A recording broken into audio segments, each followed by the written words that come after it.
You are listening to the So Now What podcast with Lana Manikowski, episode number 21. So now what?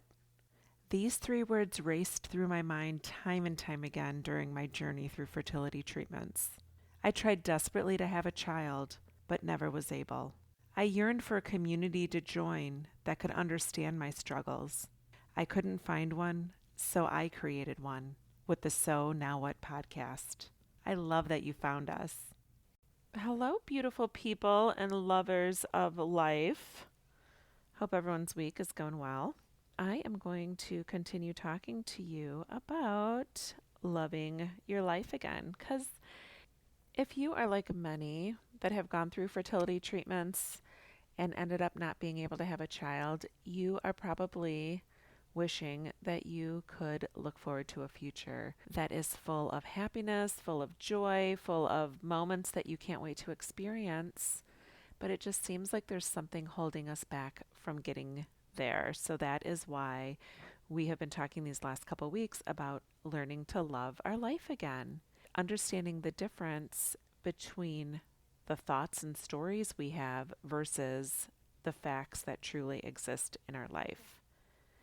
And it can be so easy to judge yourself and to be embarrassed by the way that you're thinking or the thoughts that you're thinking about yourself, especially when you realize that you've spent a lot of time on thoughts versus focusing on the facts in your life.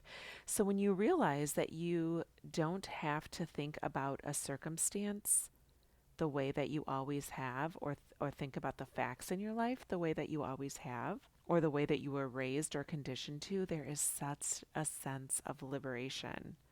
And for me, it was truly a sense of a rebirth. Even knowing what I know now about thought work, I really truly don't know that I would have been able to be as deliberate about my thoughts in the midst of my fertility treatments. And I know that there are coaches out there that do work with women while they're preparing for and going through fertility treatments. I'm sure that they do amazing work. But I've gotten to the point in my journey that even though I had such sadness and such despair during my treatments, I'm now able to look back at all that I endured physically and emotionally and am so grateful for my past. Because one thing that I've learned about my past is that unless I'm able to truly honor and love who I was and the experience I went through, I couldn't be here and love who I am now and love who I am today.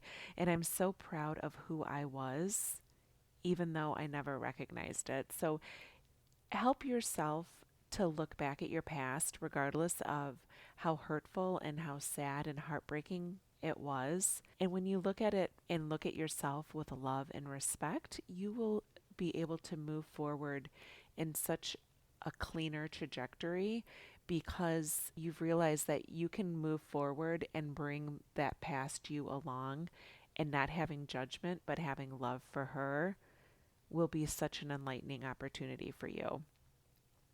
I found myself being judgmental of my mind for my thoughts when I became aware of thought work and the ability that I had to discern thoughts from circumstances or my stories from my facts in my life. Because I used to think of myself and my body's inability to conceive and produce a child and the things that I believed were causing me to really feel lacking and helpless. And there's some early episodes of the So Now What podcast where I share some very personal recollections of thoughts that I believed about my worthiness because I could not be a mom. And people who have come to me and listened to the podcast who have known me for, many years will come to me and say, I had no clue you thought these things or that you were feeling that way. I just always thought you had this amazing life. You never really talked about having infertility or wanting to be a mom. So I just assumed you and Jack were just living this awesome life and traveling and were free birds. It's amazing how people perceive one thing, yet we're totally thinking and feeling something totally opposite of ourselves on the inside. And are we broken and downers because we have crappy thoughts about our circumstances and facts in our lives? No, we're not. We just have somehow, our brain has evolved to survive, and its main job for the past thousands of years has been to look for danger, to look for potential things that could hurt us emotionally and physically, and to avoid them so that we can survive. So think of, I don't know, crossing a street. I live in Chicago, and I don't know that I would ever run out into traffic without taking caution, but maybe somebody who isn't used to being in an urban environment might not be as aware or have a mind that says, hey, you really should not cross the street until the walk sign is up.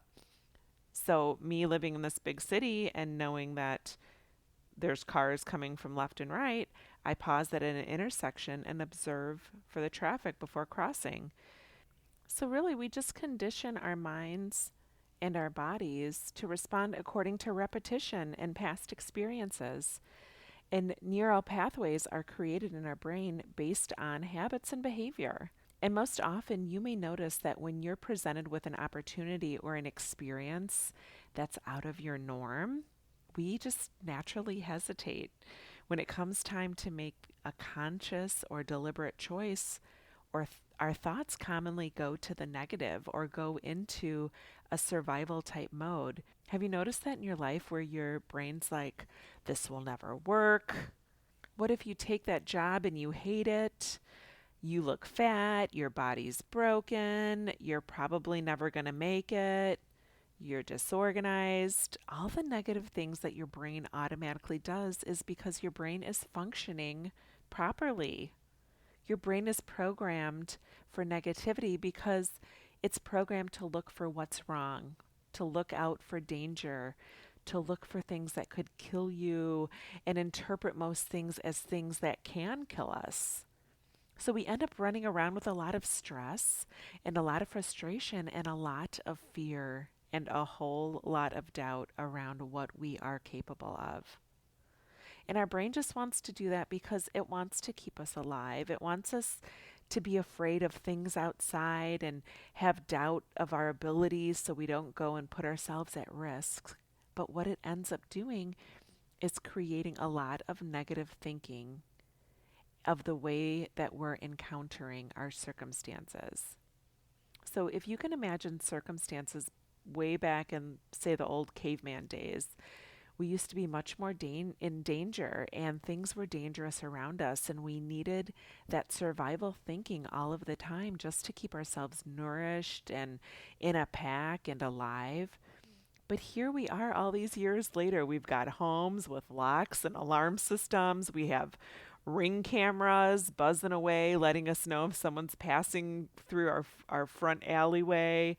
If there's a stranger at our doors, we have air conditioning, we've got transportation, and we operate in comparison in a pretty safe environment.